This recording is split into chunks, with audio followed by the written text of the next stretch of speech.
नमस्कार। ज्योतिषीय श्रृंखला की इस कड़ी में आपका हार्दिक स्वागत है। कुंडली में बनने वाले विविध राजयोगों का अध्ययन, इसके क्रम में हम आइए गदा योग का अध्ययन करते हैं।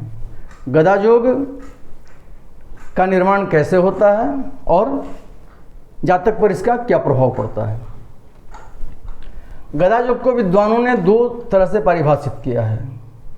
पहली स्थिति है कि जब चंद्रमा द्वितीय स्थान में रहता हो और उसके साथ बृहस्पति तथा शुक्र भी रहता है, अर्थात द्वितीय स्थान में चंद्रमा, बृहस्पति और शुक्र तीनों एक साथ बैठे हों और उन पर नवमेश की दृष्टि हो तो गदा योग होता है।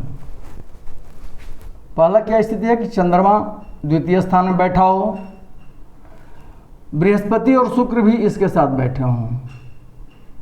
बृहस्पति और शुक्र चंद्रमा के साथ द्वितीय स्थान में बैठे हों और इन पर नवमेश की दृष्टि पड़ रही हो। मान लीजिए यदि नवमेश बुध ग्रह होता है तो उसकी सिर्फ सप्तम दृष्टि होगी। यहाँ बैठेगा अष्टम स्थान में तो सप्तम दृष्टि से उसको देखेगा। यदि नवमेश मान लीजिए मंगल हो तो उसकी तीन दृष्टियाँ होती हैं, जैसा कि हम जानते हैं। मान लीजिए सिंह लग्न की कुंडली है तो नवमेश मंगल होगा, मेष राशि वहाँ पे होगी नवम में, और मंगल यहाँ से सप्तम दृष्टि से देखेगा उसको। यदि यहाँ बैठा होगा सप्तम में तो अष्टम दृष्टि से द्वितीय स्थान को देखेगा, और यदि एकादश स्थान में मंगल बैठा हो आय स्थान में तो यहाँ से चतुर्थ दृष्टि से द्वितीय स्थान को देखेगा। तो ये नवमेश की दृष्टि कही जाएगी। अगर ये सब कंडीशन उपस्थित होते हो तो गदा योग का निर्माण होता है, अर्थात द्वितीय चंद्रमा, बृहस्पति और शुक्र हो और उन पर नवमेश की दृष्टि पड़ रही हो।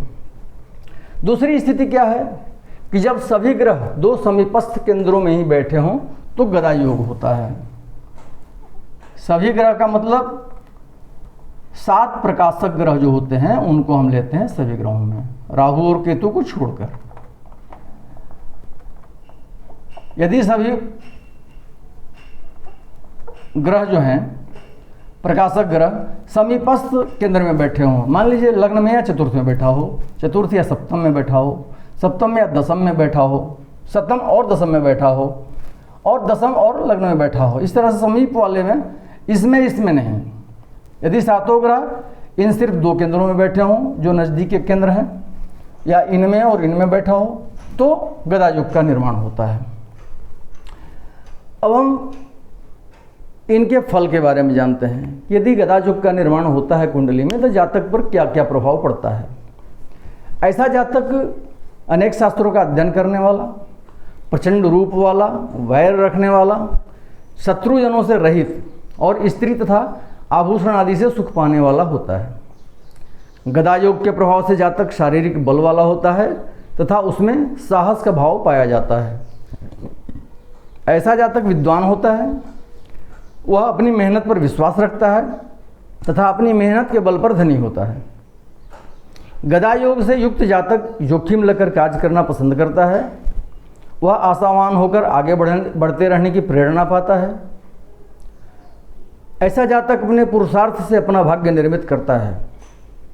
वह शास्त्र और धर्म का जानकार होता है तथा कलात्मकता और रचनात्मकता से युक्त होता है। वह सदैव आजीविका प्राप्ति में लगा रहता है तथा अपने परिवार के प्रति दायित्व निभाने वाला होता है। गदा योग के शुभ प्रभाव से व्यक्ति प्रतियोगिताओं में सफलता पाता है। ऐसे जातक में संकट का सामना करने का साहस भी होता है और वह अपने लोगों का या किसी भी संगठन का नेतृत्व करने में कुशल होता है, अर्थात उसमें नेतृत्व क्षमता होती है।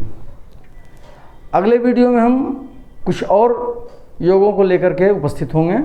नमस्कार।